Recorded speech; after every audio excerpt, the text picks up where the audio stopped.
నమస్తే మెట్రో ఉదయం న్యూస్ కి స్వాగతం. చిలకలూరిపేట పట్టణంలో ప్రతి సంవత్సరం మాదిరిగానే వేసవి కాలాన్ని దృష్టిలో ఉంచుకొని చలివేంద్రాలు ఏర్పాటు చేయాలని ఆంధ్రప్రదేశ్ గిరిజన సమైక్య అఖిల భారత యువజన సమాఖ్య తరపున మున్సిపల్ కమిషనర్ పి శ్రీహరి బాబుకు వినతి పత్రం నాయకులు మంగళవారం అందజేశారు. ఈ సందర్భంగా నాయకులు మాట్లాడుతూ పట్టణానికి ఎక్కువగా గ్రామీణ ప్రాంతాల నుండి తరచుగా ఏదో ఒక పని మీద ప్రజలు వస్తుంటారు. వేసవి తీవ్రత 44 డిగ్రీల నుండి 50 డిగ్రీల వరకు ఉంటుందని వాతావరణ శాఖ అధికారులు హెచ్చరిస్తున్నారు.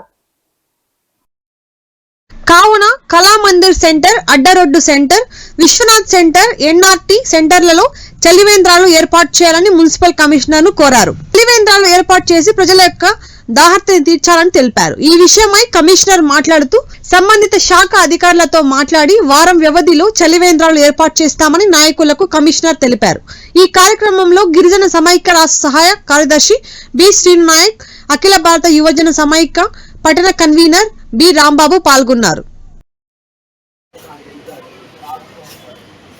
వేసవి కాలము దృష్టిలో ఉంచుకొని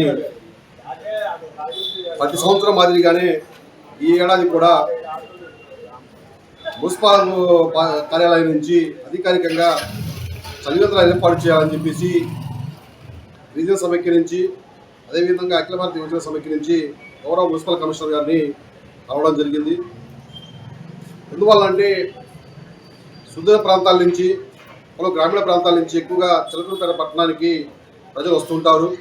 వారి యొక్క దాహర్తిని తీర్చే విధంగా ఖచ్చితంగా చలివేంద్రాలు ఏర్పాటు చేయాలని చెప్పేసి కమిషనర్ గారిని కోరడం జరిగింది.